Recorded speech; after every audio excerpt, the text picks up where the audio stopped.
Hey guys, welcome to the channel. As you see in the thumbnail, what if Issei Heartbroken and met female Vali. Before I start, please do support for more awesome content and subscribe my channel and like this video.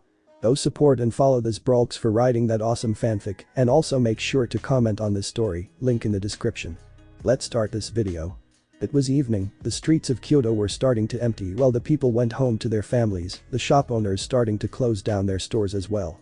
Issei and the rest of the orc were walking back to their hotel after meeting with Kunu, the daughter of the nine-tailed fox who thought that her mother got kidnapped by an unknown culprit. At first, the young Yaokai thought that Issei was responsible for the kidnapping of her mother, so she and a group of several Yaokais attacked him, but after clearing the misunderstanding, Issei and the girls went to the young girl's home in order to talk about her mother and who she think kidnapped her, only for them to find out by a messenger of the Yaokais that was sent to Kunu's home that her mother left without notifying her daughter for a meeting regarding the Yaokai faction.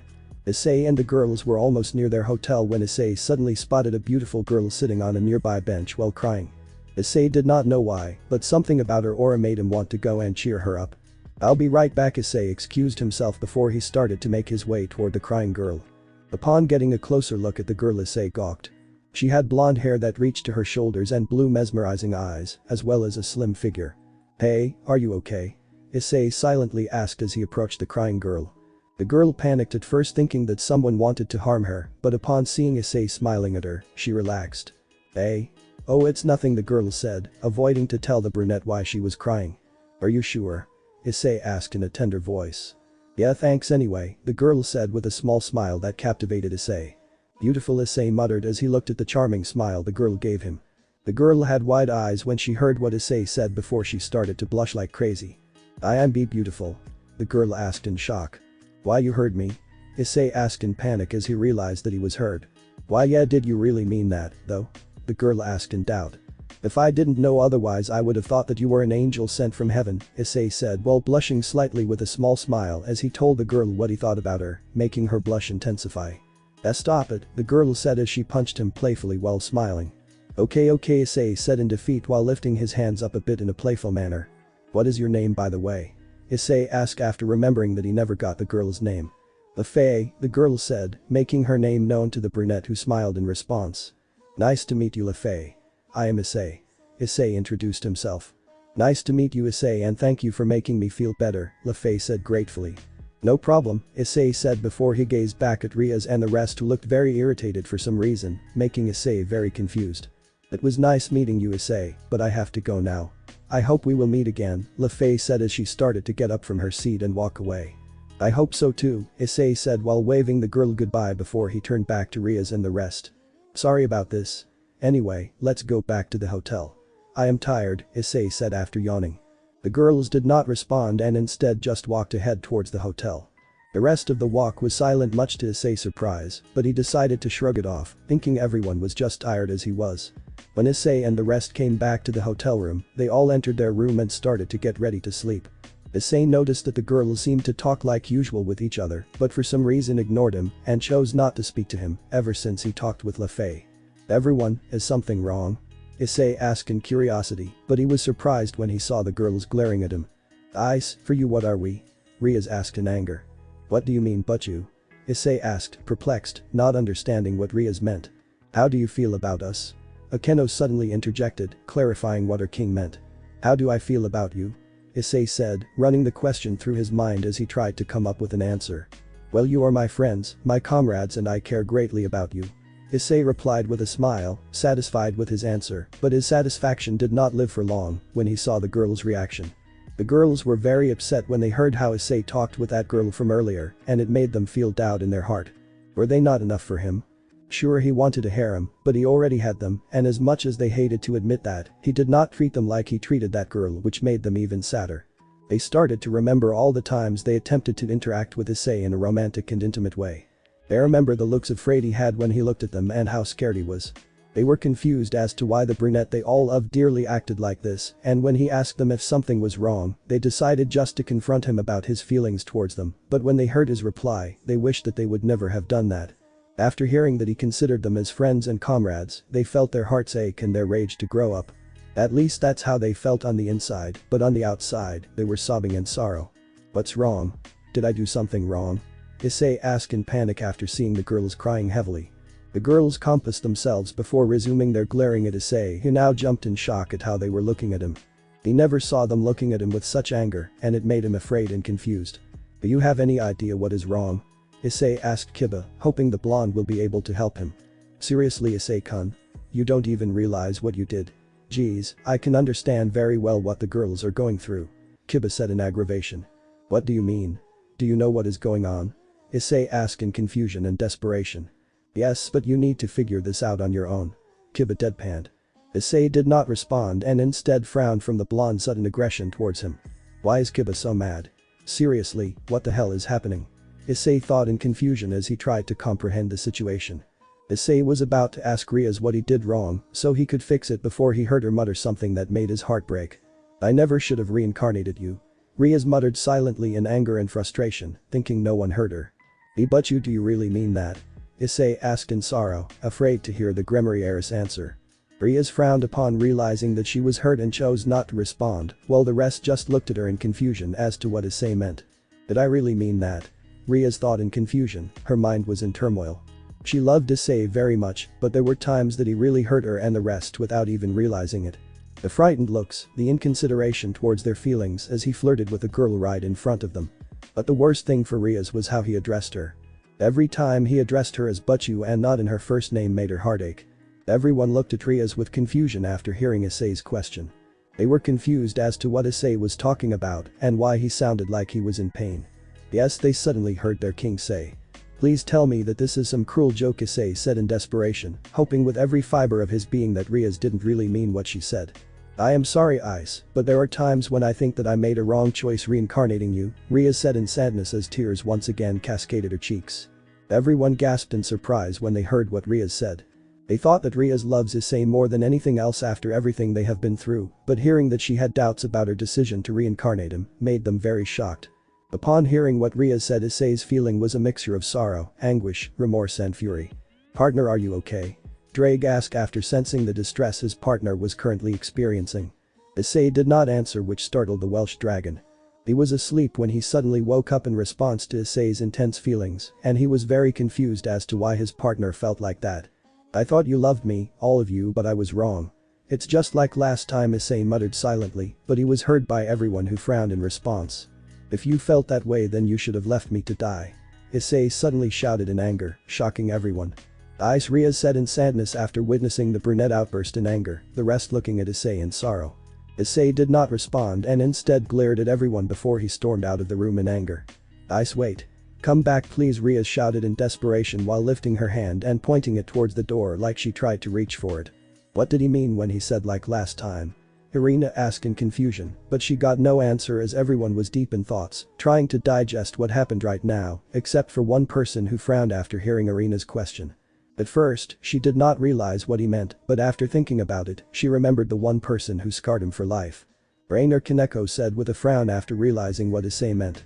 At the mention of the fallen angel, everyone who was present back then snapped out from their train of thoughts and frowned as it dawned on them.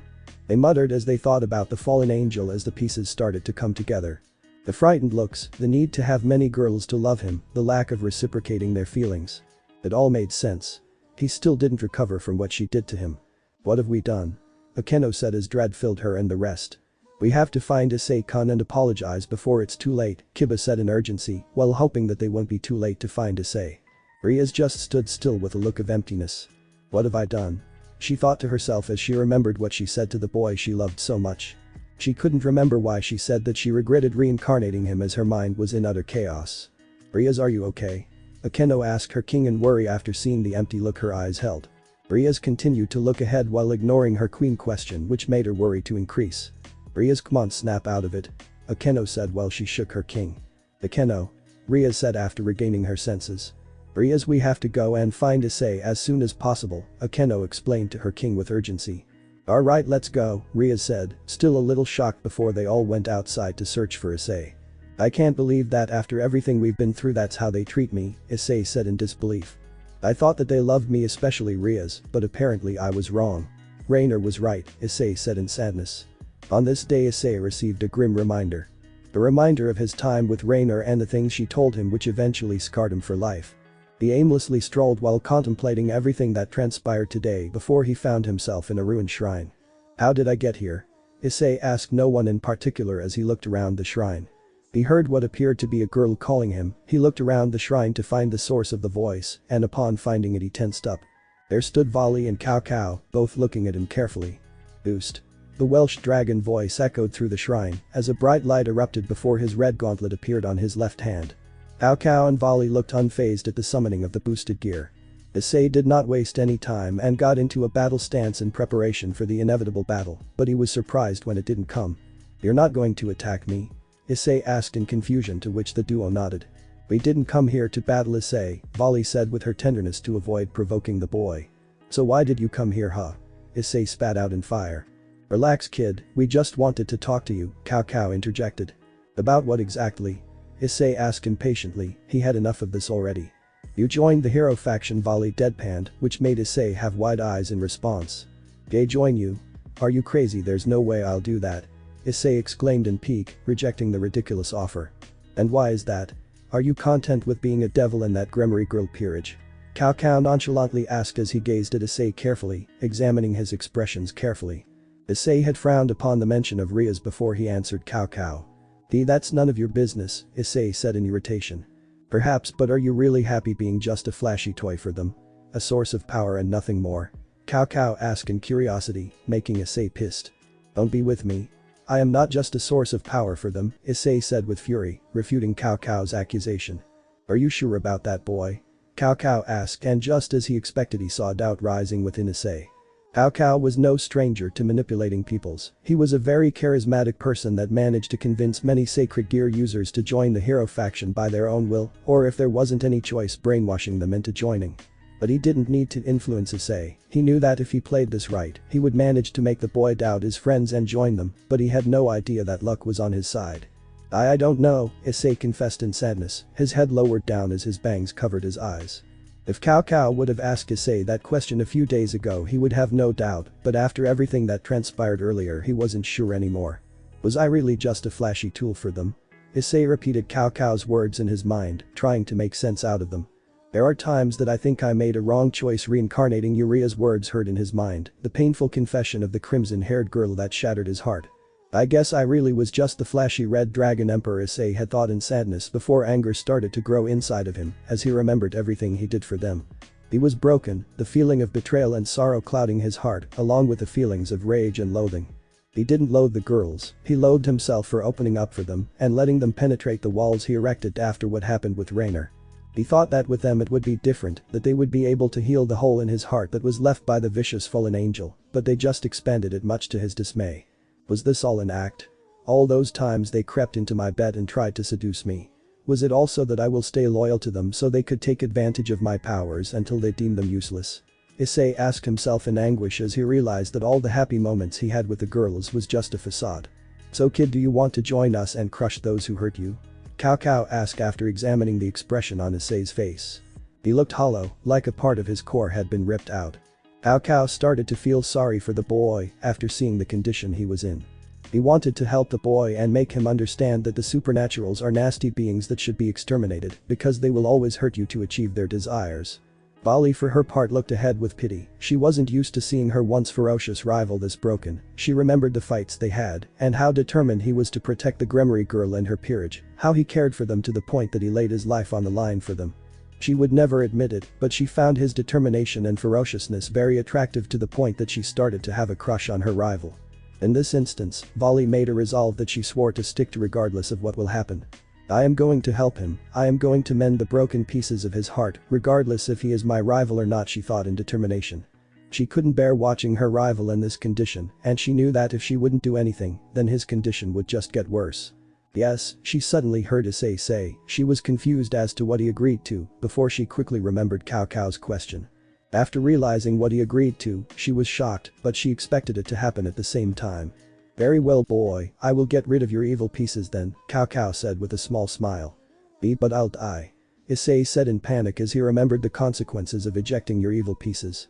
"Don't worry, you won't die," Cao Cao reassured the panicked boy before he started to explain how exactly he would get rid of his pieces. I am going to stab your heart with my spear and release a burst of holy powers, which will make your evil pieces eject out, Cao explained, much to Issei's dismay. Stabbing my heart, are you insane? Issei asked in terror. Don't worry kid, you'll be fine, but there is a thing that you will have to do in order to survive this, Cao said in a serious voice. What? Issei asked after gulping, he was nervous from the sudden change of demeanor. You will have to become a dragon, Cao deadpanned. Be becoming a dragon. Issei repeated Cao's words, hoping he did not hear correctly. Yes, or else you'll die, Cao explained, much to Issei's dismay. I guess I have no choice then, Issei relented after realizing he didn't really have any choice. It was either die or become a dragon. Cao stood in front of Issei with his spear in his hands, in preparation to stab the boy's heart. This is going to be painful boy, so be ready, Cao warned Issei, who frowned in response. He did not waste any time and stabbed his heart, making the brunette scream in agony from the immense amounts of pain he was feeling. Cao tried to make this as quick as he could, so the boy won't be in pain for long. He released a burst of holy energy, making 8 pawn pieces to eject from his body. Upon seeing the evil pieces, Cao retracted his spear from the boy's heart. At first, Issei stood there petrified before he collapsed a few seconds after. I'll start working on the transformation, Drake's voice was heard from the gauntlet as he began to work on Issei's transformation into a dragon. Drake already had knowledge of the plan as Issei briefed him on what to do before they started. Vali stood there looking in pity as Issei laid unconscious on the ground after the ejection of his evil pieces. She felt sorry for the pain he had to experience both mentally and physically, but upon witnessing it, her resolve to help him become much stronger. Issei-kun, where are you? Please come back. Irina shouted as she and the rest of the orc looked around for Issei. They have been looking all around Kyoto already, and so far there was nothing that could tell them where he went. During their search, Riaz did not speak a single word as she seemed to be deep in thought. How is this possible? We have been searching for hours, and we haven't found a single clue about where he is, Zenovia asked in frustration. I don't know, Zenovia-chan, but we have to keep looking, Akeno said with determination as well, refusing to give up on searching for the brunette. They kept looking around until they reached a place that looked like a ruined shrine that was in the outskirts of Kyoto. Do you guys feel that? Akeno asked as they neared the shrine, feeling a weird and unusual aura coming from within the shrine. Strange, Kaneko said with her stoic face as she looked at the shrine before she started to walk towards it, the rest following suit. As they were getting closer to the shrine, the mysterious aura they felt began to get stronger, but something about it alarmed the devils. This aura was not the usual aura you would sense in a divine place like a shrine, it was something else, something oddly familiar. Upon entering the shrine they were met with the ruins, but in the middle of the shrine, they saw something that made their hearts sink as dread, panic and fear filled their souls. On the floor of the shrine, they saw 8 crimson pawn pieces that belonged to none other than Issei. Riaz, who was still deep in thought as they entered the shrine, snapped out of it the moment she saw her evil pieces. Guilt and anguish started to fill the Switch Princess as she went ahead and picked up the evil pieces. Eyes, she muttered as tears began to emerge from her eyes before she broke down into crying. After seeing their king break down into crying, the rest of the girls and Gasper broke down as well, except Kiba, who just looked at the scene with wide eyes, still refusing to believe what he was seeing. I can't believe Issei senpai is dead, Gasper said between sobs as he tried to wipe his tears away. The rest of the girls only cried louder after hearing what Gasper said. I don't think he's dead, Gasper-kun, because otherwise, we would have seen his body here, Kiba interjected, making everyone freeze as confusion and bewilderment filled them. So you say Issei-kun is not dead? Irina asked in bewilderment, trying to cling to the bit of hope Kiba provided her. I don't think so, Irina-san, Kiba said with a small smile, believing that his friend was not dead. After hearing what Kiba and Irina said, the rest of the girls managed to compose themselves. But how is that possible? He ejected his evil pieces, which means certain death. Akeno refuted Kiba's assumption. She, like everyone else, wanted to believe that Issei was alive, but as much as she hated to admit it, she knew that the odds for that are very slim. You may be right, Akeno-senpai, but if he indeed died then we would have found his body here, so something doesn't make sense here, Akiba said. Everyone's feelings were currently turmoil. They did not know if they should feel hope that he may be alive or grief that he died. They were utterly confused as to why his body was not there because, as Akeno said, ejecting your evil pieces means instant and certain death. One thing they all agreed on was that something did not make sense here, and after thinking about it carefully, examining in their minds every situation that could occur here, they all nailed it down to the only 2 situations that made sense. It was either Issei miraculously survived the ejection, or an unknown source was involved and stole his body. Everyone, let's go back to the hotel. I will contact my brother tomorrow so he could help us, Riaz said, drained from everything that happened today. The rest just nodded before they all went back to their hotel room. What happened?" Issei groggily asked as he woke up. Recovering from his sleep, he looked around the room he was in, but panicked as he realized that he did not recognize this room. He continued to look around the room for anything that could help him understand exactly what happened until his eyes landed on a familiar person that sat in a chair near his bed and appeared to be asleep. He saw a girl with long and smooth silver hair, a very curvaceous body and a bust that could rival a Keno. She had a choker on her neck and wore a blue shirt with another buttoned shirt above that looked like it was straining to contain her bust, along with a red skirt that reached her knees. "Wow, this girl is beautiful," Issei thought as he looked at the sleeping beauty before a thought came to his head. "Now that I think about it, she actually looks familiar," Issei thought in confusion, struggling to remember where he had seen this girl before, but suddenly it dawned on him. This girl was none other than his rival, Vali. Upon realizing the girl's identity, Issei started to panic as his eyes were wide. His mind was working extra time as he tried to think where exactly he was and why Vali was sitting next to his bed before he remembered the events that took place yesterday. As soon as he remembered everything that happened, he remembered how broken he felt, how his heart was clouded with sorrow and betrayal, as well as rage and self-loathing. He frowned upon remembering what happened last night with the girls. "There are some times when I think that I made a wrong choice reincarnating you," he repeated the words his beloved king told him, the same words that broke him and made him feel so much sorrow. He remembered how everyone was ganging up on him because he tried to comfort that beautiful blonde who was crying. "Partner, are you okay?" Drake asked as he woke up from his slumber after sensing his partner's emotions. "Drake? I don't know," Issei told his partner sadly, trying to hide his feelings from the dragon. "I know what you've been through, Issei. I can sense how you feel," Drake told his partner, who was shocked in return. He realized that he could not hide anything from Drake, so instead of trying he just relented and told the dragon everything that was on his mind. "I feel betrayed. I feel like the girls took what was left of my heart after Rainer, and instead of mending it they broke it," Issei started to say in anguish as he described his feelings to the dragon, who just stayed silent as he listened. "I trusted them. I thought that they would be the ones who would be able to heal my heart and help me get over my fears after Rainer, but in the end, they just made it worse," Issei continued. "I don't think I can handle this anymore. I don't want to feel like that again. I don't want to feel utterly broken and full of sorrow. I don't think I would be able to open up to any girls for a long time," Issei said in depression, after everything he's been through with Rainer and the girls. "I understand, partner, who knows, maybe the girl who will finally heal you is right under your nose," Drake asked in an attempt to cheer his partner up, but the latter just shrugged it off. "Maybe, but I don't think so, Drake.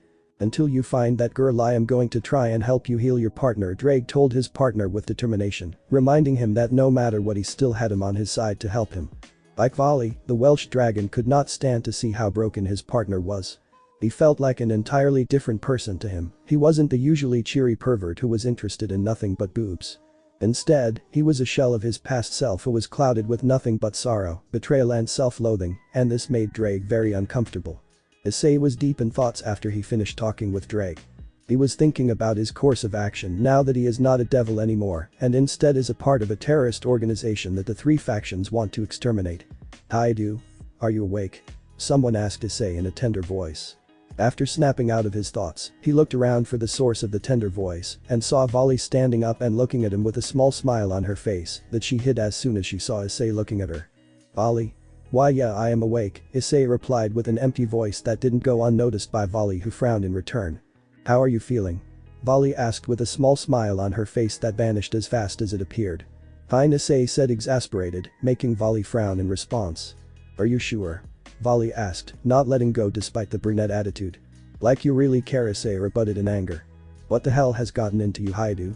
"I am just trying to help you," Vali said in frustration. "Since when do you want to help me?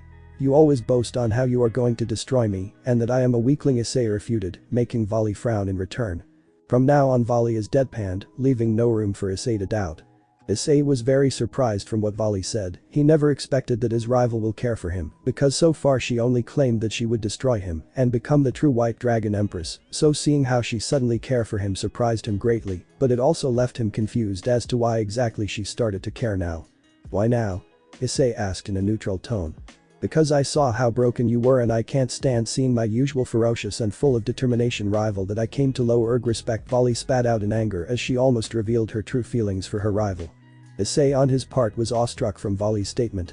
He didn't think his rival would realize how he felt just from that night they met at the ruined shrine. Her new attitude and newfound care for him made him actually feel better, but he still had doubts about how long exactly it will last and if she was telling the truth or she was burying it under her nice facade. He couldn't help but notice the slip-up she had during her statement and he had his thoughts about what she meant, but he decided against asking her what she meant to say in fear that she would get mad at him.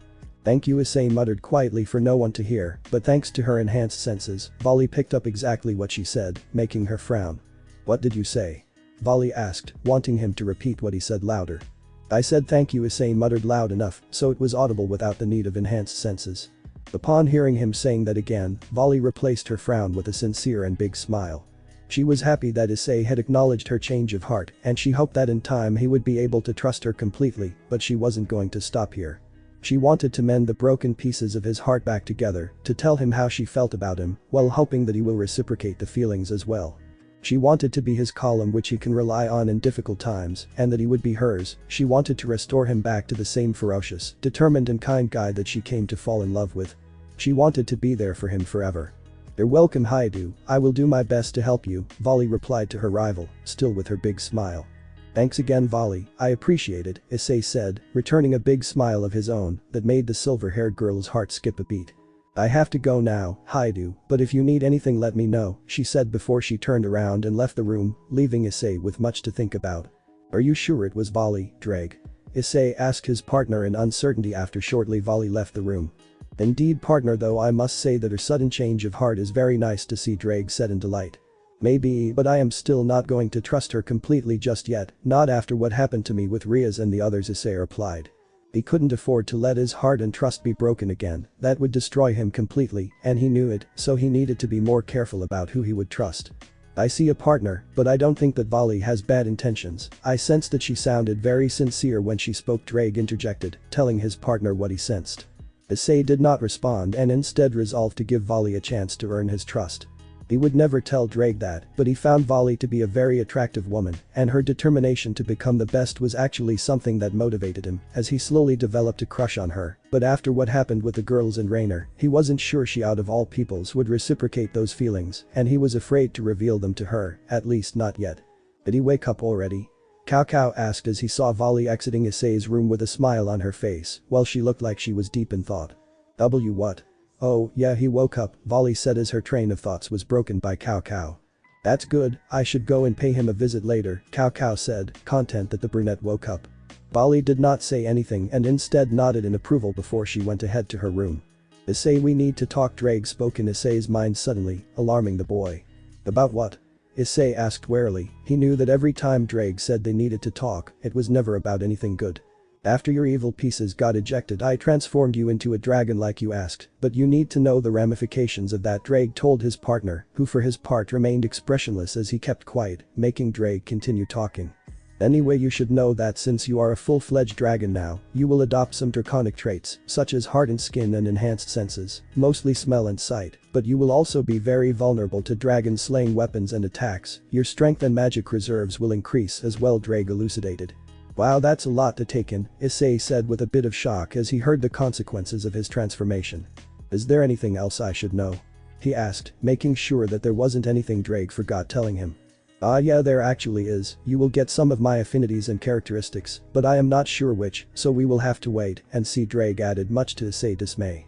I see, well, I hope it will at least be your good traits," Issei said with a bit of hope which ticked off his partner. "What do you mean you hope?" "All my traits are good," Drake asked, offended by his partner's statement as he attempted to refute it by praising himself. "Never mind that," Issei said a bit nervously, he did not want to meet pissed Drake again.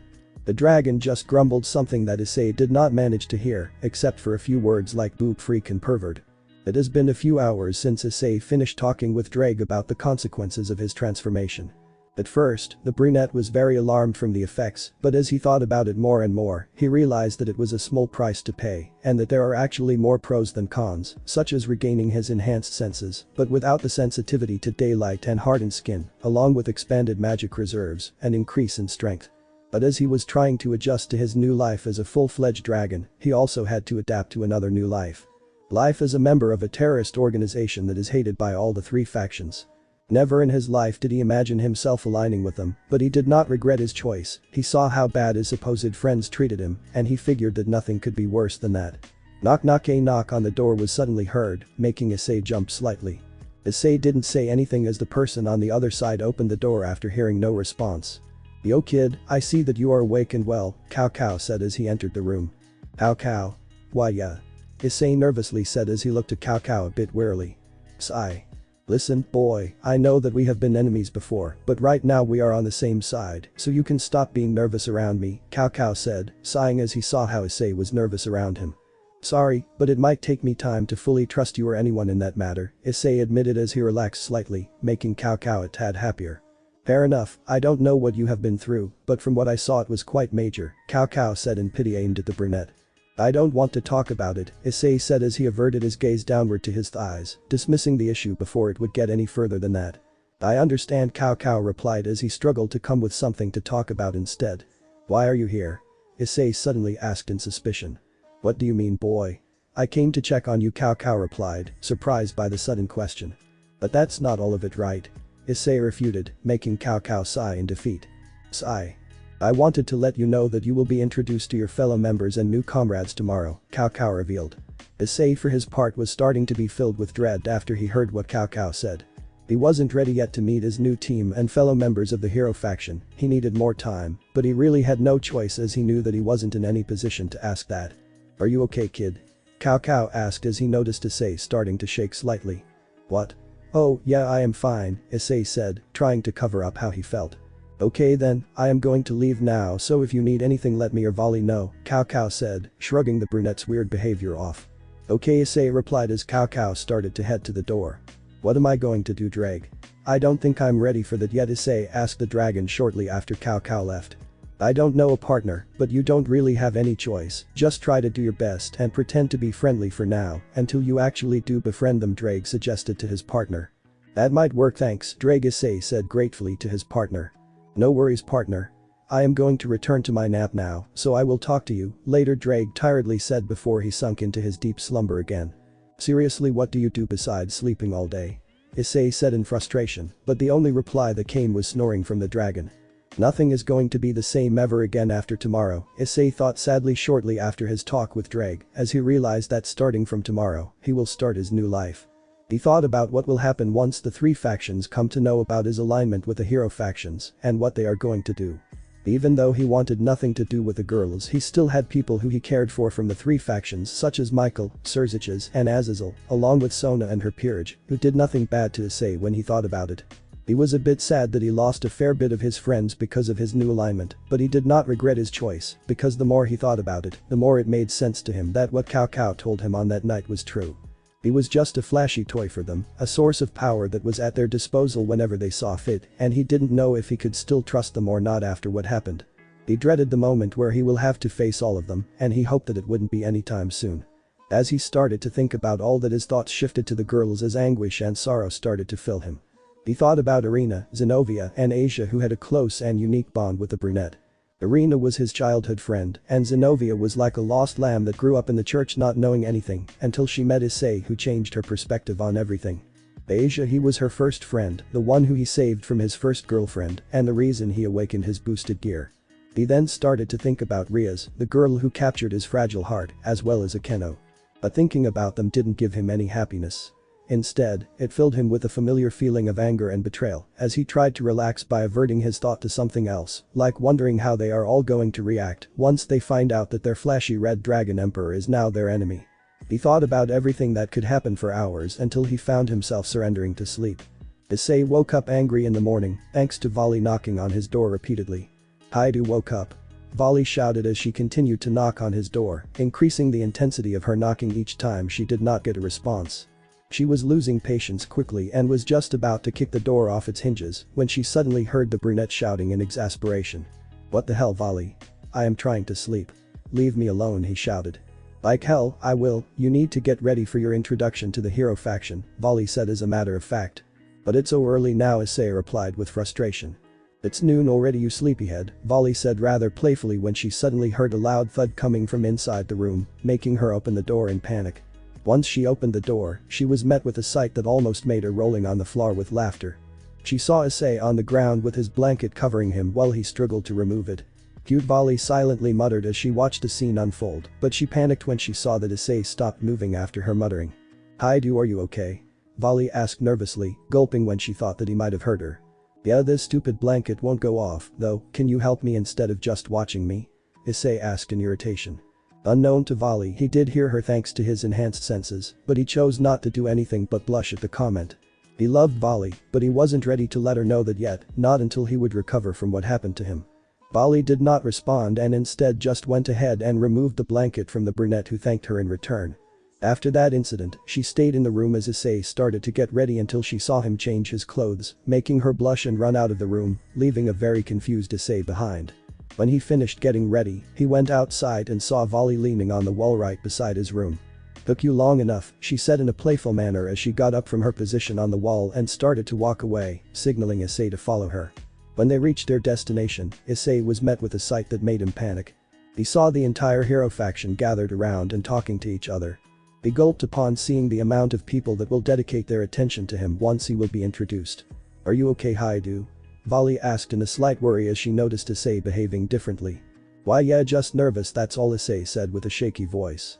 "It's going to be okay," Vali said as she flashed a smile to her rival in an attempt to cheer him up. "I hope so," he replied, still very nervous about what to come.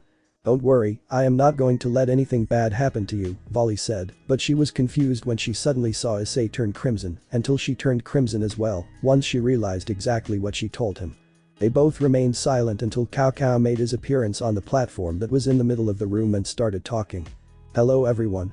I am sorry for the abrupt summon, but I wanted to introduce you to our newest member," he said as he scanned the room for Issei, and upon finding him he smirked. "Please welcome the Red Dragon Emperor, Issei Heartbroken," Cao Cao said, as he signaled for Issei to come up to the platform and stand beside him.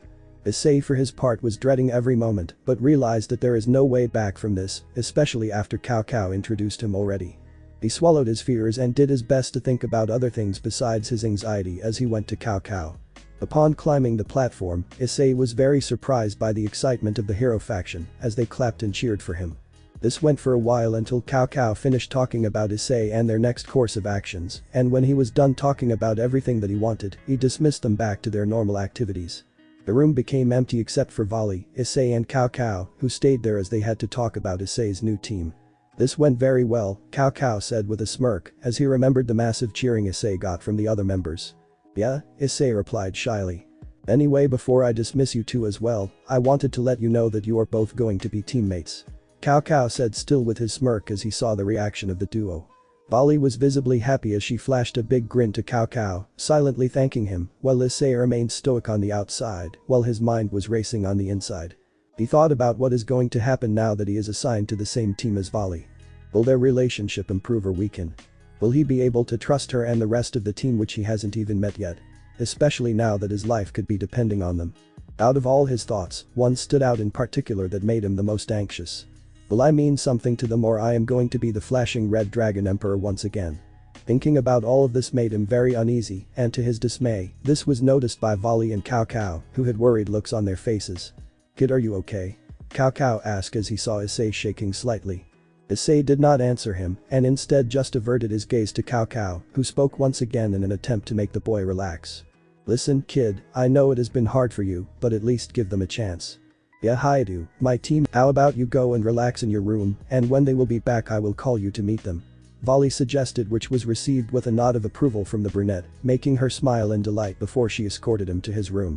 Upon reaching his room, Issei went straight to his bed to relax as he went through today's event in his mind. "Drake, are you awake?"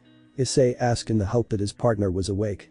During this entire time, Drake was the only thing he could rely on to stabilize him, and he couldn't be more thankful for the dragon. "Yeah, partner, what is it? Do you think the same thing will happen with my new team?" Issei asked vaguely, but Drake understood it all too well. "I don't know, partner, but the least you could do is give them a chance to prove themselves before you rule them out," Drake said, voicing his opinion on the matter. "You're right, but still I can't shake this feeling that whoever I am going to trust will just end up doing the same thing Riaz and Rainer did," Issei confessed in sorrow. "I know, but still not all people are like them," Drake said with venom towards the end. It wasn't common for the dragon to be mad at something, but after he witnessed the uprising and downfall of the one he considered his partner by none other than those he trusted the most, he felt sorry for him as his hate towards the Gremory peerage intensified. I guess Issei replied emptily, partly agreeing with the dragon, while doubt still lingered inside of him. Give them a chance, partner, I am sure that you won't regret it. Don't forget that I am here for you whenever you need me, Drake said, encouraging his partner to give his new team a fair chance, while also reminding him of his presence in case he needed support. Thanks, Drake, Issei said gratefully to the dragon. No worries, partner, I suggest you should go to sleep, you had a rough day today, Drake suggested his partner as he sensed how drained he was both mentally and physically. Yawn. Good idea, good night, Drake, Issei said tiredly after yawning. Good night, partner, Drake replied as he as well started to feel drowsy before he sunk into his slumber. It has been a week since Issei's introduction to the rest of the hero faction members and his talk with Cao and Vali regarding his meeting with his new team. During this week many things happened for the brunette, such as many encounters with Vali, which helped to slowly improve their relationship. While Issei still did not trust Vali entirely, he was on his way there, but he knew that it would still take him time to fully let her into his heart and past the walls he erected after what happened with Rainer, Riaz, and the girls. Another thing that happened for the brunette in this week has been the beginning of his training with Vali and Cao, who expressed their desire to start training him on gaining control over his new draconic powers, which he was still clueless about. They also agreed that Issei will train with Drake in his subconscious every night in order to hasten the training process, which by their estimation could take a few weeks. Weeks that they didn't have, as they had to prepare for the consequences of Issei joining their ranks and the potential increase in heat as the three factions would start to search for the Red Dragon Emperor in order to return him to them at all cost. Issei at first was very excited for his training, as he always looked forward to getting stronger, but his excitement did not live for long after he experienced the first day of his training. Instead, it was replaced with feelings of dread and terror every time he thought about the hellish training he had been put through, as his wounds, which mostly consisted of broken bones and flesh wounds, were treated by Vali and Cao. At first, his training mostly consisted of physical training, as he had to increase his physical strength so his draconic powers would not strain his body. And so for the first few days, he trained non-stop and he was on the verge of collapsing, but to his luck, Vali and Cao announced that his physical condition is enough for now and that his training will be changed to focus on his draconic powers from now on, which means that Drake will finally start to train the brunette in his subconscious. Making the boy thank every god in existence for stopping the physical training, while dread filled him when he realized that he had to start to train with Drake, who was known to be a proud dragon, which meant that he would probably won't go easy on the brunette. After he finished with the physical training, they allowed Issei to take a few days off in order to relax his strained muscles, which he gratefully accepted as he spent his first day off taking a relaxing bath before he went to his bed in order to finally sink into the deep slumber he has awaited for a long time. You have done a good job during this week, partner, Drake spoke in Issei's mind, satisfied with the progress his partner made. Thanks, Drake, Issei replied tiredly, a bit of sadness could also be heard in his voice. Although Issei looked like he had made big progress in his recovery from what happened with Riaz a week ago, this wasn't the case, as the boy only pretended to be more at ease with other people after Drake constantly asked him to. He was still very scared of putting his trust in people as well as struggling to befriend new people as well. Issei also kept to himself as he never really spoke when the situation didn't deem it necessary for him. The only people he would talk to from time to time were Drake and Vali. He still had nightmares in the nights as he constantly dreamt about the time he spent with his first girlfriend, Rainer, and his time in Riaz's peerage with the girls. His most repeated dreams were his first date with Rainer, who killed him at the end of it, and of that night a week ago at the hotel in Kyoto, where Riaz told him something that crushed a few fragments of his heart that were left by Rainer. I am sorry, Ice, but there are some times when I think that I made a wrong choice. Reincarnating you was the sentence that haunted his dreams and plagued his brain many times, as well as remembering things that didn't actually happen, which he knew would have happened if the girls were to add to what Riaz said that night instead of staying silent. I'm sorry for ever befriending you when we were children, Arena spoke in his dream. I shouldn't have asked for your help when I searched for the church, Asia also spoke in his dream. Both her and Arena had looks of pure hate as they all glared at Issei. While the rest of the orc also said similar stuff, those two hurt him the most as it came from the two girls he cherished the most, his childhood friend and the ex-nun who he came to consider as the sister he always wanted. Much to his sorrow, Issei was not a stranger to waking up with tears flowing from his eyes from when he slept, his heart clouded with anguish and despair after the memories from the dreams refused to leave his mind. Good night, Issei told the dragon before he finally sunk to his long-awaited slumber, which at the same time was something that he dreaded as he hoped this time he would be allowed to have a peaceful sleep. Vali was laying on her bed after the tiring day she had. Today was the final day of Issei's physical training for the meantime, and she couldn't be happier with the progress her beloved brunette made. She began to remember the events that happened during the last week, oblivious to the smirk that now adorned her face. Vali looked back at the progress Issei made, and she frowned. She knew that despite his best effort to conceal it, he was still broken inside. She slightly giggled when she realized that she could read the brunette like an open book, no matter how hard he tried to close down, to which he probably wasn't even aware too. As she thought about all this, a memory entered her mind, one that she mistakenly allowed herself to forget during the last week, making her eyes widen as she gasped in realization. Tomorrow was the day that her team would return, meaning that their inevitable meeting with the brunette she loved was closer than ever. She started to panic as she thought that Issei was still not ready for this, her mind working extra to find a solution to the problem. After spending a long time struggling to come up with a solution, the silver-haired girl proceeded to ask her partner for help in solving this problem.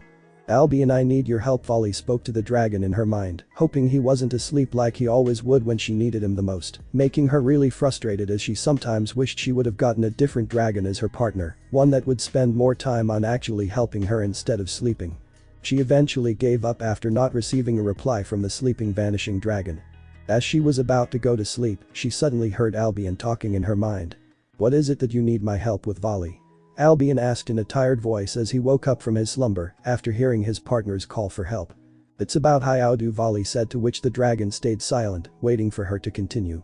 "He's going to meet my team tomorrow once they get back from their mission, and I don't think he's ready for that yet, so I want to help him, but I don't know how," Vali explained with frustration as she felt helpless.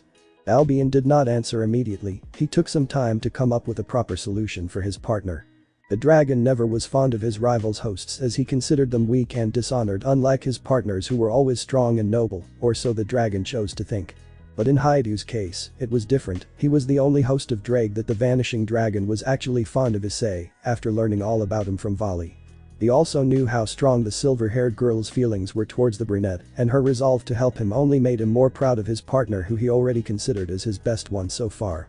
He would never admit it, but he wanted to end his rivalry with Drake for some time now, and with Vali's strong emotions towards Issei, this could finally be possible, making the dragon quite happy. "I don't know, what could you possibly do other than just being there for him when he meets them? Maybe try to hold his hand as well," Albion suggested, after struggling to come up with a better answer. Vali's options for helping the brunette were pretty limited, and they both knew that. "See, thanks, Albion," Vali replied, grateful for her partner's help. "My pleasure, Vali. You should also let him know about the meeting as soon as possible, so he won't freak out." An attempt to avoid it Albion interjection started to make Vali sweat bullets as she realized that the possibility of Issei just running off from the meeting with her team is more than just a possible option. If she wouldn't be able to help him, then it's exactly what's going to happen. "You're right, Albion, I'll go tell him first thing in the morning," Vali said, to which the dragon just growled in acknowledgement before they both sank into their much desired sleep. Vali woke up quite early this morning, which was unusual for the silver-haired girl, as she would always sleep until late. Not really knowing what she could possibly do at this hour, she went to train a bit at the gym they had inside their HQ, something that she would do very often. She had trained for 2 hours before she went outside to the battleground to train on improving her attacks with Albion, who she hoped was awake as well. "You should practice on the new mode UN office started to develop a few weeks ago," Albion suddenly spoke in her mind, confirming the girl's hopes to be true, which made her happy. "You think so?" Vali asked with a small smirk on her face as she remembered her new attack. "Yeah, it's still in very early stages, and you still have a lot of practice to do before you can actually use it. It does look very promising," Albion said, voicing his opinion on the new mode with happiness evident in his voice from the tremendous growth his partner was showing. Vali did not answer and just hummed in acknowledgement before she got into a battle stance. "Balance breaker," Vali had shouted before she was enveloped in a bright light. "Vanishing dragon balance breaker," Albion voice roared through the battleground as the light died down, revealing Vali clad in her white scale mail. Upon entering her balance breaker, Vali started to focus on drawing her Lucifer powers and combining them with Albion powers, something which she learned was possible from Office, who also gave her blessing. "Few weeks ago. You wanted to see me, Office?" Vali asked in curiosity as she entered the Ouroboros dragon room. She was told by Cao Cao earlier this day that Office had an urgent matter to discuss with her, which made the silver-haired girl spend her entire day thinking what could Office possibly want that it would be so urgent, but she and Albion, who was also surprised from the urgent summon, couldn't come up with anything. "Yes, Vali, I wanted to talk to you about your powers," Office vaguely said, which made Vali cock an eyebrow in confusion, while inside she felt a bit excited. Vali was well known for being obsessed with powers and wars, but what only a few people also knew was that to her comrades and friends, Vali was one of the nicest and caring persons, as she would always value them a lot. Okay then, what is it? Vali asked, eager to know what Office meant with his powers, while leaning as close as she could. Right now you possess two primary power sources, Office started to say. One is the power of Albion, the vanishing dragon, and the second is your diabolic powers which you inherited from Lucifer, your grandfather. At the mention of his grandfather, Vali had his eyes widened in surprise. What I wanted to talk to you about is the possibility of creating a new mode for your Longinus by infusing your Lucifer powers with Albion powers, Office said in her emotionless voice, as Vali's jaw dropped to the floor, from which she said. Is this really possible? Yes, but sadly you cannot do this in your current situation, but I believe that you will be able to obtain this in a matter of a few months, Office said, making Vali's excitement die down a lot after hearing this as he slumped his shoulders. I see. Is there anything I could do in order to fasten the process? Vali asked, hope clearly evident in his voice. You could try to increase the training you do with your dragon and Lucifer powers in order to hasten your magical growth, but you will also need to grow physically. Upon hearing this, Vali perked up a bit as hope started to slowly return to her. I am also going to give you my blessing which would grant you some advantages, Office said, to which Vali's jaw dropped a second time. Thanks, Office. Vali said gratefully before Office cut her off with an abrupt question to which Vali did not expect. How are you going to name your new mode? Office asked in interest, which was a very unusual behavior to the dragon god who rarely showed any kind of emotions. Vali stayed quiet as she thought anew before a big grin appeared on her face. Diabolos dragon Lucifer. Flashback end. Issei woke up quite early himself as he was once again having a nightmare about the girls that plagued his mind. He wiped off the tears from his eyes, something that much to his dismay he was already used to before he got up from his bed and started to prepare for the day. As he took a shower, his nightmare from last night refused to leave his mind, just like any other nightmare that he had, but, like always, it eventually faded. After he finished getting ready for the day, he went to get something to eat before he went to train a bit at the battleground. As Issei reached the battleground, he was met with a sight that made quite a few emotions build up inside of him. Arousal, curiosity, affection and anguish were the emotions he felt as he saw Vali, who painted in exhaustion as she sweated a lot, which aroused the brunette, as well as the outfit she was wearing for her training, which consisted of a tight tank top, which strained to contain her bust, as well as tight sweatpants, which showed off her ass. He also felt affection as he remembered that this was the girl who, despite being his rival, came to love dearly as well as appreciate, as he saw how hard she tried to fix him, which made him feel anguish as he knew that she must have a really hard time. The brunette was also curious as to why Vali was working herself so hard, so he decided to closely observe her. The more he observed her training, the more he was surprised as he saw how strong his rival was. He was so focused on the training that he didn't notice Vali, who now looked at him as she called out to him before she started to jog towards the observing brunette. Hi do. Why are you up so early? Vali asked as she stopped right in front of the brunette and eyeing him up, which made her blush madly as she noticed the bulge in his pants. Issei, who looked at Vali, saw the direction she had her gaze set on, and the heavy blush that appeared on her face, was confused at first before he made the maths, and he as well started to blush furiously when he realized that Vali noticed his erection, as she realized that she was the cause of it. It was hot in my room so I couldn't sleep. Issei lied, hiding the fact that he had yet another nightmare in order to not worry Vali. Upon hearing Issei speak, Vali got out of her trance and averted her gaze to the boy's face. I see, she said as the blush on her face only intensified. I think I should go.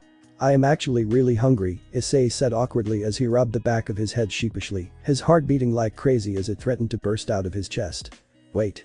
I need to talk to you about something, Vali said in a serious voice which startled Issei a bit. Issei did not speak and instead waited for Vali to start talking, which she did. Today my team is coming back from their mission, which means that you will meet them today. Vali started to say to Issei, who frowned in return. She couldn't say that she didn't expect this reaction, in fact, she expected worse, but to her luck, she had a plan. I know you are worried, but me and Cao Cao will be there as well, and you know that I wouldn't let anything bad happen to Vali, reminded the boy, who blushed once again from what she said. Vali herself did not blush as her mind was too distracted with Issei and her meeting with the team.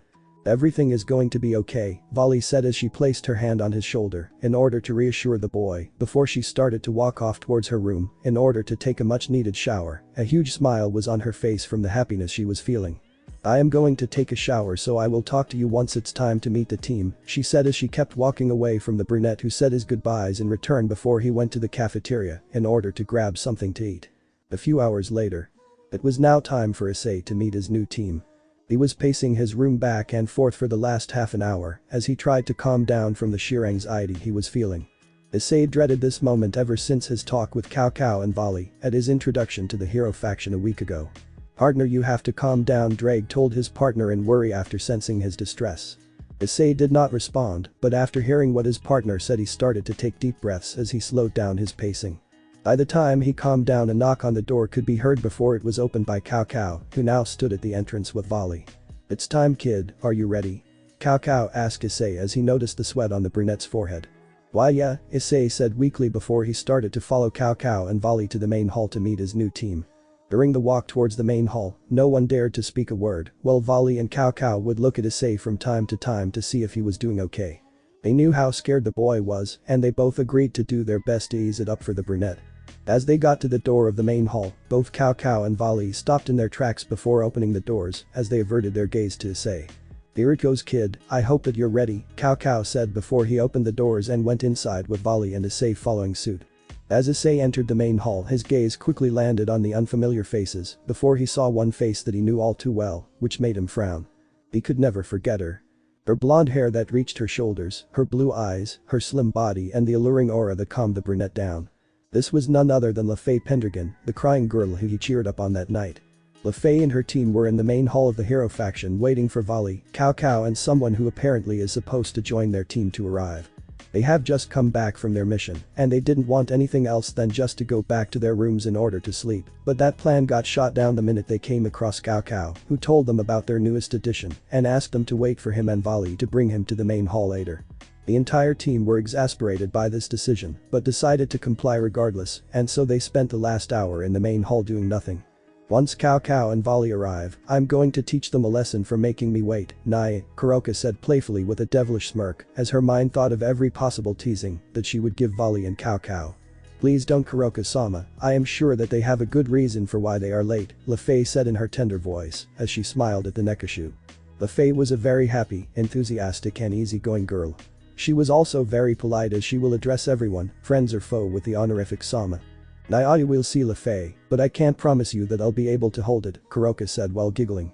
Kuroka was a very easygoing, playful and simple-minded person who always enjoyed teasing people a lot. She is a very vulgar woman who uses her incredible beauty and seriousness as a weapon for her teasing.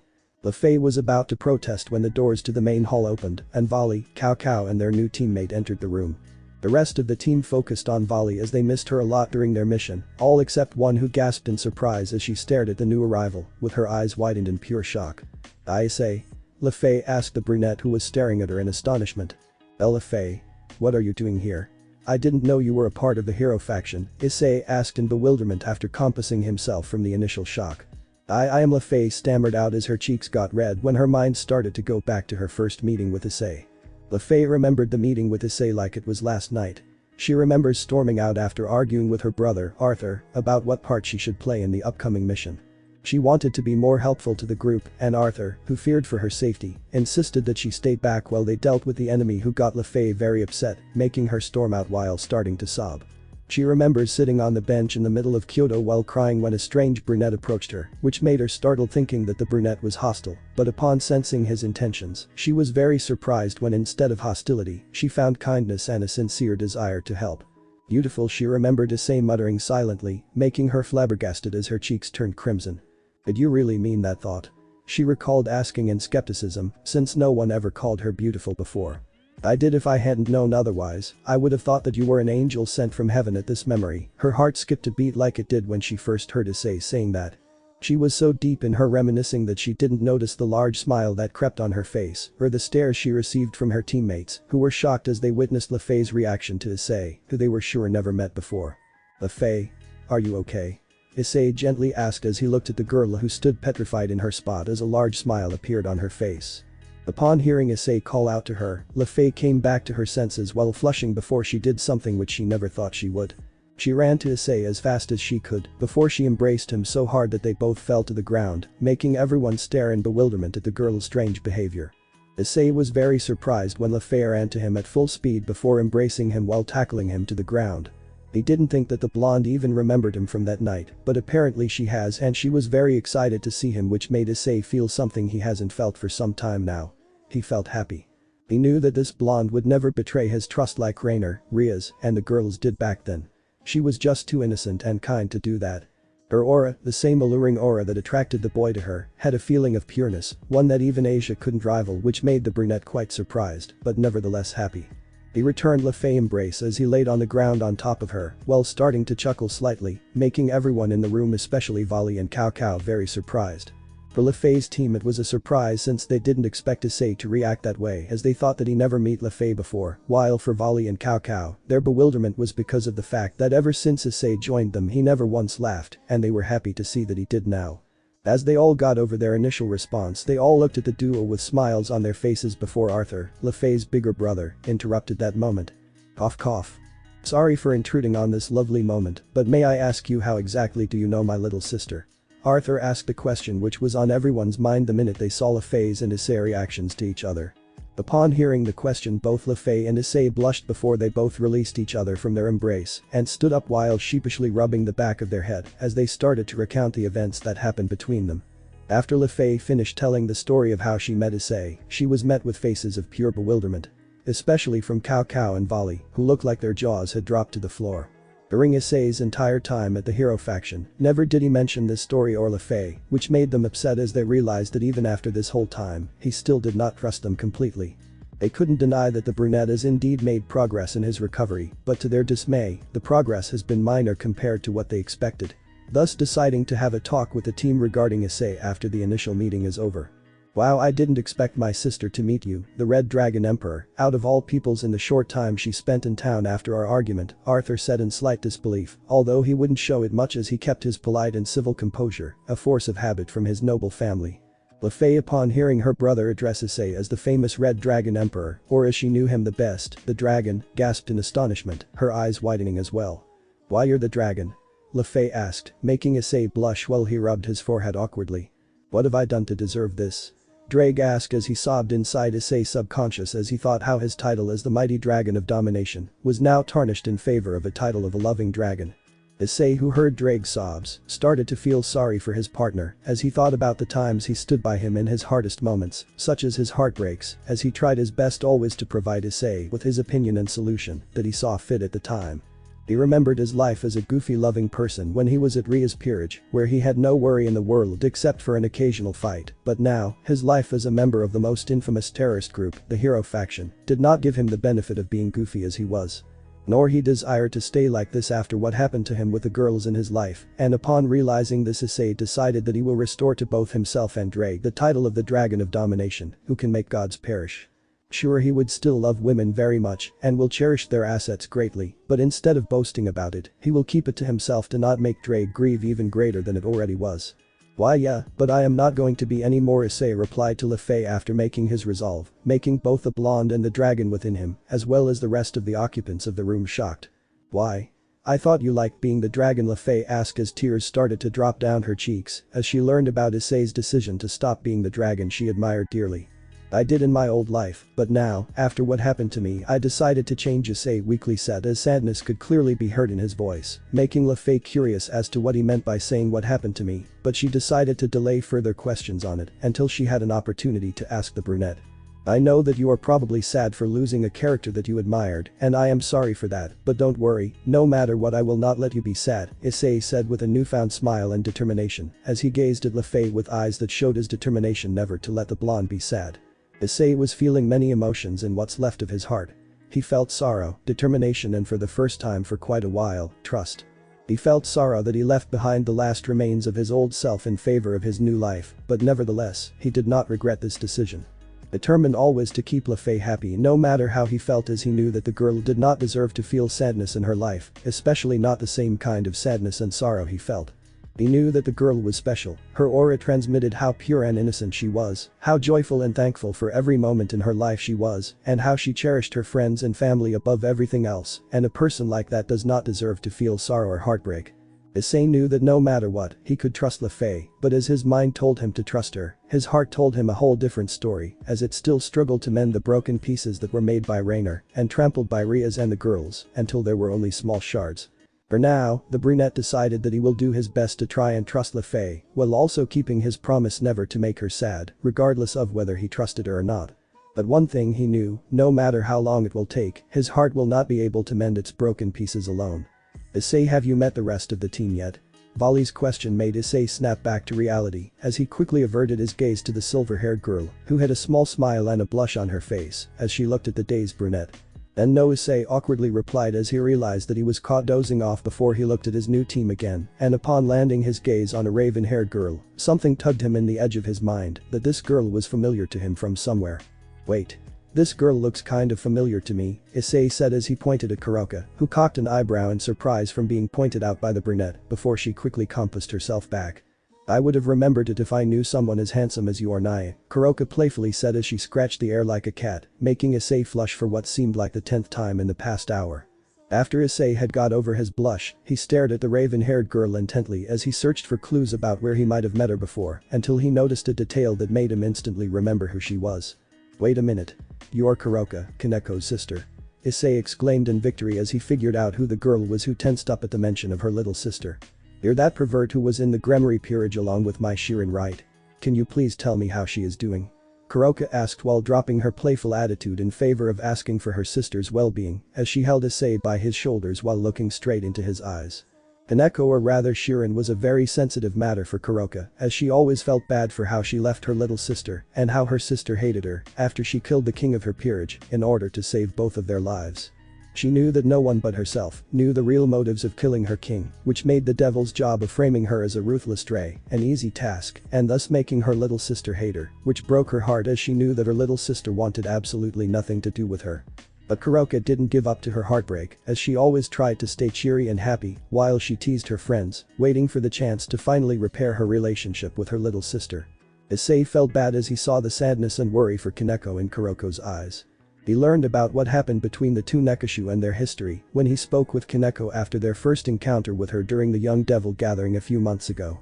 He hated Kuroka for what she did to her little sister, but upon seeing the worry Kuroka expressed about her sister's well-being in their encounters, a part of him began to believe that maybe Kuroka was not a ruthless stray devil who killed her king for no reason, maybe she had a motive that no one knew about. The longer he pondered about it, the longer the part that believed it grew as his hate for the Black Nekashu started to fade away and instead was replaced by feelings of pity for the girl's unfortunate life. Last time I saw her she was doing fine, but that was more than a week ago, Issei told Kuroka in a weakened voice, making the Nekashu form a huge smile on her face before she eyed Issei in happiness and gratitude as Issei told her that her sister was doing good. Vali and Lefay frowned as they saw Kuroka's abrupt display of affection, both blushing as they continued to stare at the duo, while intense jealousy rose within them, hoping that it would be them instead of Kuroka. They heard what Kuroka and Issei spoke about, and they could understand the bliss Kuroka was in after learning about her sister and why she eyed Issei, but still, they couldn't shake the feeling of jealousy. Upon breaking the between them quickly after, it was made by a very surprised Issei, who was happy about the sudden affection Kuroka showed him. But while he was happy, his mind and heart were other cases as his heart reminded him of how broken it was, while his mind reminded him why and how. Making the brunette drop his internal happiness as he returned back to his depression. I'm so sorry. I didn't mean to hurt you, I was just so grateful that you told me about what my sister Kuroka said in sadness as she apologized to the brunette. Why exactly are you apologizing? You did nothing wrong. Issei reassured her as he felt bad after hearing the sadness in Kuroko's voice, while being oblivious to the frown he had on his face that made Kuroka recoil as she thought that she did something wrong. Why, you looked like you were hurting, so were you? Kuroka asked him, making him tense up from the question he didn't want to answer. Rather not talk about it, Issei said before he turned around and went to Cao Cao. Can I leave now? I want to be alone, Issei said weakly as he looked at Cao Cao, who grimaced upon seeing the sadness in Issei's eyes. Sure kid, Cao Cao said, which made Issei start walking towards the door right away, not bothering to say goodbye to Lefay and Vali, who were engaged in a talk with Kuroka, all looking like they enjoyed themselves. As the doors for the main hall closed with a loud thud, everyone looked around to see who entered the room, or in their case left it. Issei? Vali asked in surprise as she noticed the absence of her beloved rival, Lefay and Kuroka, matching her surprise upon noticing his absence as well. He left to be alone, Cao Cao said, still with his grimace expression, which made Vali frown as she knew that this did not mean anything good. Is Issei okay? Lefay, who was not aware of Issei's current state of mind and emotions, asked in worry while her eyes started to glimmer, indicating that tears threatened to burst out of her eyes any moment now. He is far from okay, Vali said sadly, making everyone but Cao Cao, Biku and Arthur, who remained awfully quiet during this meeting, as they did not match the enthusiasm the girls felt, resolving into getting to know Issei in a more manly way like sparring. What do you mean? What happened to him? Lefay asked as the tears she was holding started to show themselves. I don't know exactly what happened, but when me and Cao Cao went to recruit him, he just looked so broken. He was not the Issei I knew and battled, he was a shell of himself, as he did not even ponder about Cao Cao's invitation to join us, he just accepted it immediately, while agreeing with what Cao Cao told him, instead of refuting it like he would usually do. Hiroka and Lefay did not say anything due to being baffled upon hearing about Issei's extremely unusual behavior. They both grimaced upon theorizing what could have possibly made the happy, kind, carefree and perverted brunette to behave like a shell of himself. Both remembering the interactions they had with Issei, such as his meeting with Lefay and the moment he and Kuroka shared just a few minutes ago, as well as their previous interactions, like in the Young Devil Gathering, where the Nekashu witnessed Issei's determination and kindness to his friends, as he did everything he could in order to protect Kaneko. Both pondered about it for a while, still with their grimace faces, before it was replaced by a hardened face. We don't know what happened to Issei, and we cannot bear watching him like this, so we will do our best to try and heal him. Both Kuroka and Lefay said, voicing the conviction they reached, which made Vali and Cao Cao to have a sincere smile on their faces. Very well then. The three of us should do our very best to restore Issei back to how he was before, Vali said as she and the girls raised their hands to the air, showing their acceptance of their task of healing the broken brunette. Talking through the sacred gear. Talking in the host mind. Sacred gear actions and modes. Sacred gear mentions. 3 weeks later. It has been 3 weeks since Issei met his new team, which consisted of Vali, Lefay, Kuroka, Arthur, and Biku.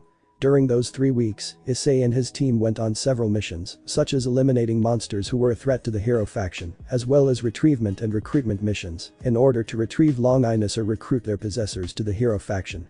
They were currently waiting for Cao Cao, who was supposed to meet them in the main hall, to brief them about their upcoming mission, which the latter exclaimed to be crucial for the hero faction. While they waited, Issei thought about the missions he's been through with his team and how they were affecting their growing bond. One of those missions was to steal one of the artificial sacred gears that Azazel made from the Grigori, which was a very special mission for Issei, because this mission allowed him to see one of his teammates in a whole new light. Flashback. Issei and his team were currently infiltrating the Grigori headquarters in order to retrieve the artificial sacred gear Cao Cao asked them to steal. Much to their dismay, they barely had any information about the sacred gear other than how it's supposed to look, which was described by Cao Cao as a sword with a mixture of light and darkness. Cao Cao did not tell them why exactly he required this sword, but they figured out that if he asked them to retrieve it, then it must have some high significance to the hero faction, so they decided not to question his motives further and just agreed to the mission. They were about to enter the building when Lefay suddenly stopped them. Wait. Before you enter, please let me cast a spell on you so you won't be easily discovered by any sort of surveillance Azazel-sama might have placed, Lefay asked her team politely, with a small smile on her face, from being able to help her team avoid detection, thus making them safer. Thanks, Lefay, Issei weakly said as he matched the blonde's sincere smile with one of his own, making Lefay blush. While it has been a week and a half since Issei joined the team, he still did not talk to them a lot and resorted to staying quiet unless the situation required otherwise. But Issei had an exception for his behavior. This exception was a certain blonde magician he promised never to let her be sad, so he did his very best despite his mental state and always tried to talk to Lefay and praise her, but despite praising her to make her happy, he also found her abilities very intriguing and cool, meaning his praises were sincere. Please refrain from moving while I cast a spell, Lefay asked as she took her wand and started to chant a spell on the others. Okay, I am done now, Lefay said a few minutes after she started the spell, making everyone but Arthur, who already knew this spell, to raise an eyebrow in confusion, as they did not feel any difference at all, which was later changed as their mouths were agape when they looked at their hands and saw that their hands were almost completely transparent, which meant that the spell was a success and they were now invisible. Let me explain how the spell works. You can see each other, but people who were not cast with the spell cannot see you, Lefay explained. Good job, Lefay. Vali had praised a blonde before her face retorted into a serious expression as she motioned for everyone else to come closer to her so she could start to detail their plan. Okay, listen up.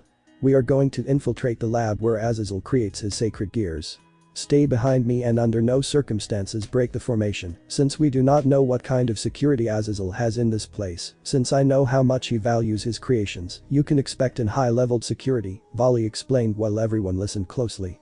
Making sure they did not miss a single detail, the silver-haired girl told them because they knew that if they did, then they could find themselves in a very dangerous position. Instead of replying, they all kept quiet and nodded instead when Vali finished explaining the plan.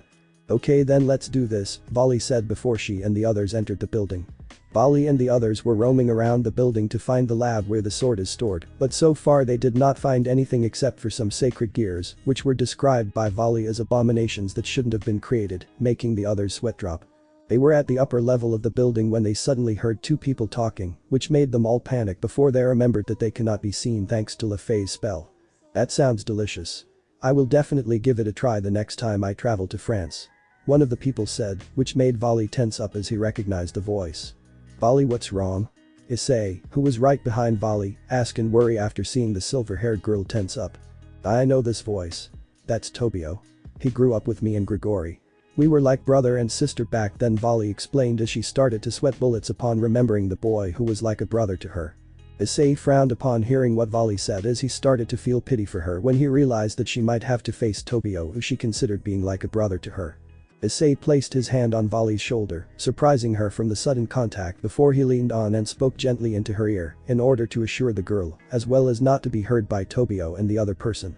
"I know what you probably feel right now, but it's going to be okay. We are not going to hurt them unless we have to, and even then we will only fight them in order to stall time until we retrieve the sword," Issei said, which made Vali to visibly calm down after hearing the assuring words of the brunette she loved. "Thank you, Issei, I appreciate it," she said thankfully. Issei did not reply and instead focused on Tobio and the other person who was still unknown to them, which made them a bit afraid since his aura was one of sheer power. "You should. I might tag along with you so I could find more cuisines," the unknown person replied to Tobio. "I'm looking forward to that, Dulio," Tobio said, and upon the mention of Dulio, the strongest exorcist, Vali froze in horror. "Dulio, what the hell is he doing here?" Vali asked in bewilderment as dread started to fill her, making her team confused as to why she was so shocked by the appearance of Dulio. "Vali, what's wrong? Why are you so scared of this Dulio person?" Issei asked in confusion as he was not used to seeing Vali reacting that way to her opponents. "Dulio is no one to joke about. He is the strongest exorcist to ever exist, as well as the possessor of the second most powerful Longinus, the Zenith Tempest, which from what Azazel told me, can control the weather and the elemental attributes that exist in nature," Vali explained, making everyone match her shocked expression. They were starting to wonder how they could face such a strong opponent like Dulio if they were to be found out. No one uttered a single word, but one thought ran through everyone's mind at that moment. "We have to find this sword as soon as possible, or we'll be dead." They were about to start moving when they suddenly saw Tobio looking at them intently, which made them gulp nervously. "Hey Dulio, I smell something weird over there," Tobio said as he pointed at the direction of Vali and the others who sweated bullets by now, as the possibility of them being discovered became close to reality in every passing second. "Now that you mention it, I do sense a weird aura in the air," Dulio said after realizing that something was indeed off. Being the possessor of a Longinus that can control the weather and elements of the nature, he knew exactly how those felt, and this air was not the usual air he felt. This air was filled with new and unknown auras, which made him curious as well as impressed that whoever possessed those auras managed to hide it from them until now. He matched Tobio's gaze and looked straight at the transparent Vali and the rest of her team before he suddenly lifted his hand and pointed it towards them before a bolt of lightning erupted from his hand and towards Lefay, who stood idle in her place despite noticing the bolt of lightning that was heading her way. She closed her eyes and prepared for her demise, which never came as she noticed Issei looming over her with his left hand, which was covered by his gauntlet stretched out towards the incoming lightning bolt. Issei, Lefay said as tears started to appear in her eyes when she realized that Issei just saved her from certain death. Issei did not respond and instead just looked at Lefay with a tender smile, thankful that he managed to save her. Well, who might you all be?" Dulio asked in a carefree voice as he gazed at the now visible Team Vali when he suddenly heard Tobio gasp in astonishment. "Vali, what the hell are you doing here?" Tobio asked in astonishment as he saw his figurative sister standing right in front of him while looking at him intently, which surprised him since he never saw Vali this serious before. "We came here to retrieve something," Vali deadpanned vaguely, making both Dulio and Tobio's curiosity to increase. "Oh? And what exactly do you wish to retrieve, young lady?" Dulio asked as he examined the silver-haired girl who he now knew as Valid, as well as the others who were standing beside her. "You'll have to defeat us in order to find out," Vali said in a serious manner before a bright light suddenly erupted in the room, making everyone temporarily blind. Vanishing Dragon Balance Breaker Albion's voice roared through the room as the light died down, revealing Vali in her white armor. The legendary vanishing dragon, huh? I am looking forward to seeing if the legends about your strength were real, Dulio said with a smirk before another light erupted in the room. Welsh Dragon Balance Breaker Drake's voice roared through the room as well, revealing Issei's in his armor which surprised both Dulio and Tobio, who did not expect to see both heavenly dragons standing right in front of them as a team. Well, it seems that the two heavenly dragons finally ended and made up. Let's see how strong you are now that you are working together, Dulio teased as he was unfazed from the appearance of both dragons. Vali and Issei both became flushed as they heard Dulio's teasing before they quickly compassed themselves and started to prepare for battle. Don't worry, you'll find out soon enough, Issei said before both he and Vali charged at Dulio. Tobio, please stay out of this, for now, I want to see how powerful they are. Dulio asked before he entered his battle stance. Tobio just nodded in agreement as he stepped aside to observe the fight. Dulio stood in his battle stance ready for Vali and Issei to make the first move at him. Dulio wasn't fazed by the dragon duo, although he was surprised to see the Welsh dragon possessor there as he heard good things about him from Michael, which apparently were not relevant anymore since he was now allied with the hero faction. He considered this fight as a means to pass the time, as well as getting a rough estimation of what he hoped will be their full powers, which will help the three factions a lot during their fight against the hero faction. His train of thoughts was cut off as he sensed two fists heading towards his face which he quickly avoided by grabbing them, surprising both Issei and Vali, who did not expect this.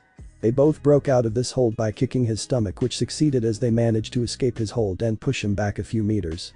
I am quite surprised that you managed to push me back, Dulio said in sarcasm as he dusted off his clothes, while Vali and Issei remained a safe distance from him, examining his every move. Now let me show you what I am capable of, Dulio had said before he stretched his hand towards the ceiling, making Issei and Vali perplexed as nothing happened, but their perplexion did not live for long when suddenly a thunder was heard before lightning came crashing down right into Dulio's hand, breaking the ceiling in the process.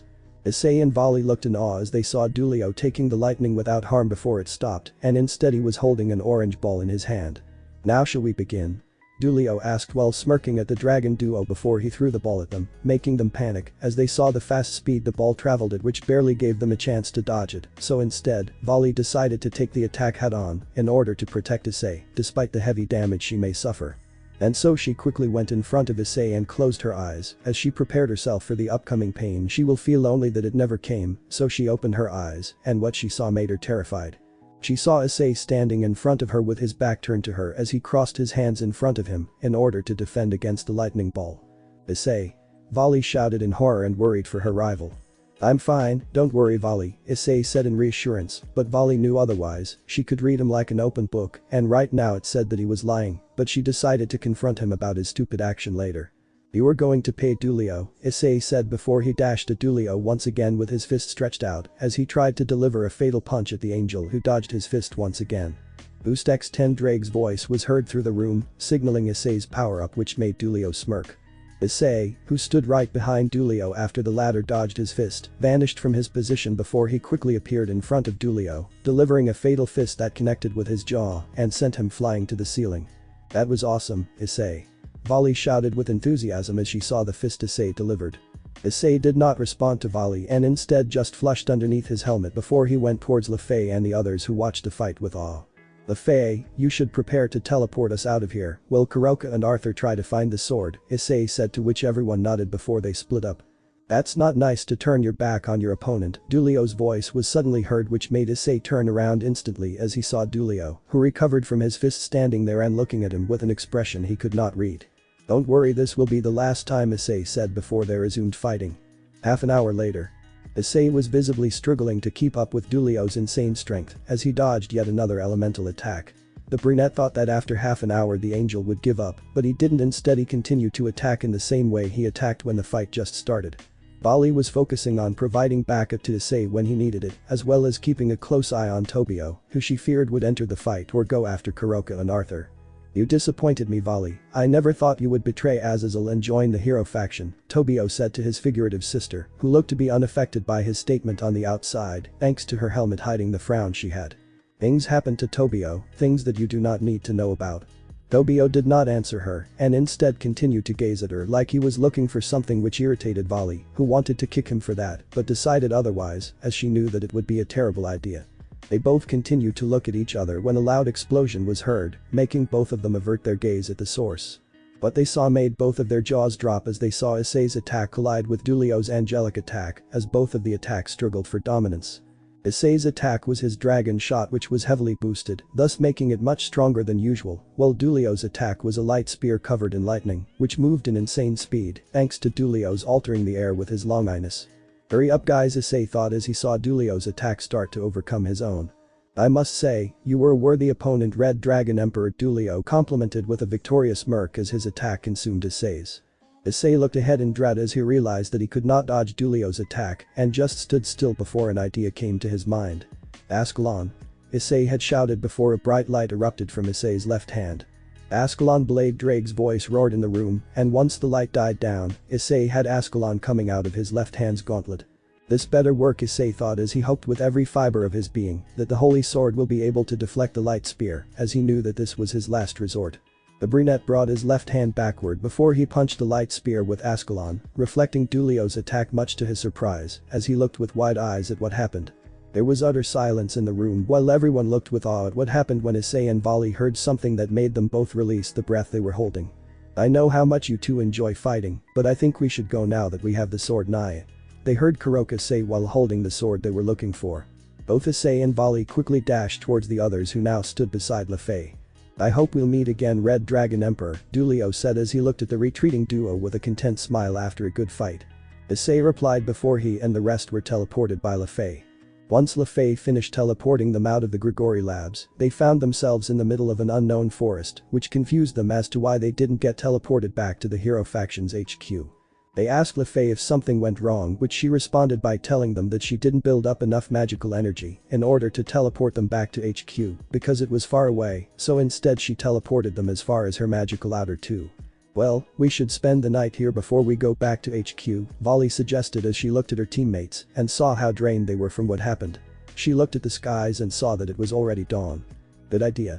We should set up a fire and then talk about how we are going to keep guard during the night," Biku suggested in a tired voice. Issei and the others sat around the fire Lefay made thanks to her magic as they waited for Arthur to come back from scanning the surrounding area for potential threats, such as thieves or monsters. As soon as Arthur came back a few minutes afterward, they started to discuss who will guard the camp and when. In the end, they decided that each will guard for 2 hours and that Kuroka will be the first and then Lefay, Arthur, Biku, Vali, and lastly Issei. Shortly afterward everyone but Kuroka and Issei who continued to sit by the fire went to sleep. "Kuroka, what's wrong?" Issei asked in worry as he saw Kuroka staring at the fire, a sad expression could be seen on her face. "Wah. Oh, nothing's wrong, Issei, don't worry," Kuroka said sadly, which surprised Issei, who expected to be teased by the black Nekashu. "You can't fool me, Kuroka, so tell me what's wrong," Issei refuted, which made Kuroka tense up visibly. "I'm just thinking about Shirin and how she is doing right now," Kuroka replied sadly. "I'm sure that she is doing fine, Kuroka, so you don't have to worry," Issei said in reassurance, which seemed to make the black Nekashu lighten up slightly. "I guess I just wish that I could be with her again. It pains me to know how much she hates me after what I did," Kuroka replied, which made Issei frown in response. "What exactly did you do?" "Kaneko told me that you killed your king because you were drunk with your own power, but I think that there was another reason for that. Am I right?" Issei asked as he looked at Kuroka, who had her eyes widened in response as she stared at the brunette in utter shock. "Not all devils treat their peerage like that, Gremory girl. My master used to abuse me and the rest of the peerage so we would get stronger. He had no mercy on us as he was too obsessed with gaining powerful members of his peerage," Kuroka started to explain as Issei listened closely as he would finally learn the truth about the black Nekashu. "I wanted to kill that bastard for what he did to my friends and me, but I couldn't. I was scared that if I killed him, then it could endanger Shirin since I will become a stray devil, but this changed when one time he told me something that made me break," Kuroka said, trailing off at the end as tears started to flow from her eyes. Those memories were painful for her to remember. "What was it?" Issei asked in curiosity as he placed his hand on Kuroko's shoulder, encouraging her to continue. He felt pity and rage as he heard what Kuroka had been through and how ruthless her master was. "He told me how he will reincarnate Shirin and how he will make sure she will become powerful and how exactly he planned to do it. At that moment I didn't care about becoming a stray devil. I just snapped and killed him so Shirin would never experience what I've been through after I had killed him. I realized that my biggest fear was now a reality. I was a stray devil that killed her master, which could put Shirin in danger, so I had to escape while hoping with every fiber of my being that no harm will come to Shirin." As I was about to leave, I saw her looking at me with a face that I could never forget. A face of utter terror as she saw her bigger sister killing her master, Kuroka said before she completely broke down into sobbing. After hearing Kuroka's past, Issei couldn't help but feel enraged as he realized that the girl did nothing wrong and the ones to blame were the devils who looked aside while that master abused his peerage. He felt sorry for Kuroka as he realized that she did what she did out of concern for her friends and her little sister. "I'm so sorry that you went through all that, Kuroka, but everything will be okay, I assure you. I will not let anything bad happen to you ever again," Issei said as he enveloped Kuroka in a tight embrace. He looked at Kuroka and he saw a different person. Instead of the black Nekashu who always used her beauty and sensuousness as a means to tease people. He now saw a woman who he could partially relate to. He saw a woman who has been through a lot of hardships in her life, a woman who is determined to fix her broken relationship with her sister, who she cherished more than anything, and after seeing Kuroka in this new light, he couldn't help but start to feel affection towards her despite his broken heart, but he knew that it would take him some time before he could act on this affection, just like it would take with his affection towards Lefay and Vali. Kuroka did not respond as she was too shocked from what Issei told her. Instead, she continued to sob into his clothes, but those weren't tears of pure pain anymore. Those were tears of happiness as she finally felt safe and happy after hearing Issei's resolve. "Thank you," Kuroka muttered silently between her sobs. Thanks for watching this video. If you really enjoy this video, like, subscribe, and comment down below, and turn on that bell notification. Don't forget to support and follow this xBrawlx for writing that awesome fanfic, and also make sure to comment on this story, link in the description. See you in the next video. Goodbye.